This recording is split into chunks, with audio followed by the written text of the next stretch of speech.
Welcome, my Love Light Life, is Nattie Tee here, your vibrational coach. Today we are talking about manifestational tips for Leos. If you have the personality traits that a lot of Leos have, if you've got some of them, a lot of them, little, a lot, doesn't matter. Maybe you're not a Leo and you just have these traits. We're going to get into these particular traits. Dramatic, outgoing, fiery, and self-assured. If you are these things, you need to listen up because we're going to learn how to manifest with these personality traits. Let's get into it.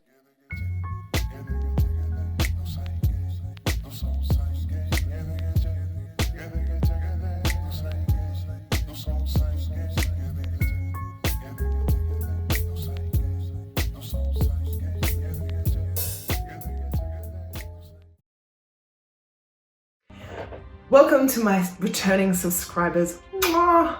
Thank you to all my Leo or Leo personalities who have come and returned. If you are just coming here for the first time, welcome. That's what we need to do. But for now, we're going to jump straight in to finding out how to use Leo personality traits to manifest more easily and more quickly. First is our dramatic. Yes, Leos are dramatic. Some of them a little bit dramatic, some of them a lot dramatic. Even if you're not a Leo, and maybe you've got Leo in your chart. I have Leo in Mars, I think it is. Even if you don't know what's in your chart and you just have some of these personality traits, you might just be dramatic because you like being dramatic. The point that I'm trying to make though is dramaticism, I don't even know if that's a word, but I'm going to use it. Dramaticism is something that you can use to manifest. However, you've got to use it correctly. In other words, being dramatic means that you can blow things out of proportion like that, which is really, really good if you blow the good things out of proportion. Look at how amazing I look today. I'm a freaking god.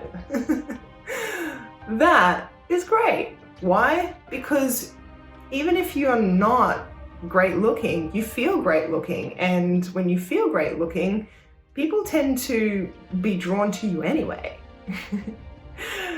This is a really good trait if you are blowing the right things out of proportion. However, there is a little human trait that tends to pop up that means that we like to blow crappy things out of proportion.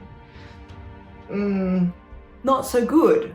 Being dramatic over spilt milk is not gonna do well for you. You're not going to stay in alignment and, project all of the positive vibrations you want if every time the milk spills, you cry like you've just lost your mother. Okay, so we have to be mindful and aware of what we are dramatizing. I like that word. I don't know if it's real, but I really like it. Dramatizing, what we are dramatizing. That's probably it. Okay, also outgoing. All right, here's the thing. Being social, outgoing, extroverted, that kind of thing can be really good. This is where you get to mix it up. This is where the spice of life is. This is where you're going to get a lot of food for thought. The ability to know what you want really, really quickly by mixing it up with lots of different people, lots of different personalities, lots of different types of people. Outgoing people tend to be like that. They don't just stick to their little group. They love to talk to this one and then that one and then this one and that one. And they don't care, how far up or how far down or what color or red. It doesn't matter with most outgoing people. They just love that contact with other people and really just getting themselves out there, which is fun and it mixes it up. However, there are a lot of things that if you are not doing purposefully and solo, in other words, if you don't have that time to figure out who am I, what do I want, regardless of what other people are saying and doing, In other words, if you don't remove their influence for enough, you will just be in a reactive state without setting your actual intentions, your purposeful intentions, what you want. And what this leads to is living a life that you think that you want, and one day waking up and going, why aren't I happy? It's because the life that you thought you wanted comes from a place of all of these other opinions that were sort of mushed at you, and you reacted to and went, oh, that seems good, and that seems good, and that looks good, and this, but never took the time to get to know yourself without any influence, to know who you are and what you truly want.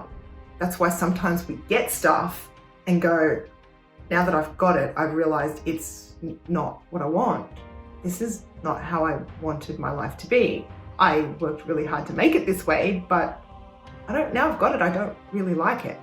Now, that'll probably happen at some point anyway, but it happens much more if you're not listening to self enough. So if you're outgoing, just remember to take some time to get to know you. Stop. It's another Leo trait, always on the go. So stop for a minute, get to know you. Promise, it will actually make what you are doing and what is coming towards you so much more amazing. Fiery. This means passionate and action-oriented, which is exactly what I'm talking about at the end of coming out of outgoing, is this wanting to act, constantly wanting to act, so passionate. That is where the action comes from, because once you get passionate about something, the impulse to act is going to be strong.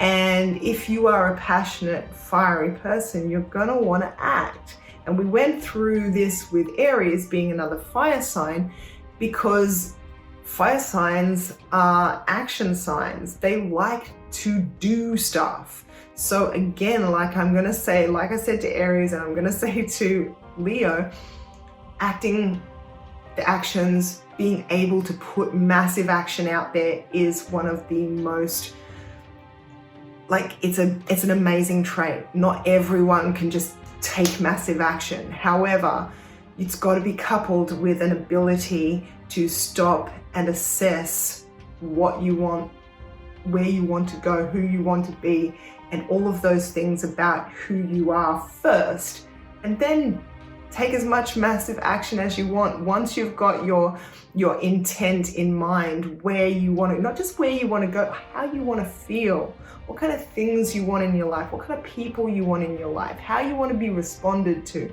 You know, the things that really matter. I mean, we all know what kind of dream car we want. We all know what kind of mansion we would buy. That's one thing, but the reason why you sit in your mansion lonely or unhappy, seemingly having it all, is because we neglected the things that truly make our lives, which is who is around us, how long are they around us, what do they do when they're around us, how do we feel about them, how do they feel about us, what kind of connections do we make, you know, these types of things. Who am I is the question, not what do I want, because who you are will tell you what you want. Easy. Now let's get into self-assured. This is really, really good, and I'm going to really touch on it just really quickly, just because we're running out of time. If you are self-assured, it means that you can assure yourself. What does that mean for you when you're manifesting? It means that you don't need somebody else to tell you you're right. I'm going to get the thing that I want. You don't need somebody to go, yes, I agree, you're amazing. You just go, no, I know I'm amazing because I said it. Might seem a little bit egotistical, and people with Leo traits often get accused of being egotistical, but it's not always that. It's just an ability to reassure themselves, which means that they can be highly independent in their manifestation and just draw the people that they need to them when they need them, however they need them. Again, beautiful trait. That's all I've got for Leo. Hope it's been helpful. I will see you tomorrow.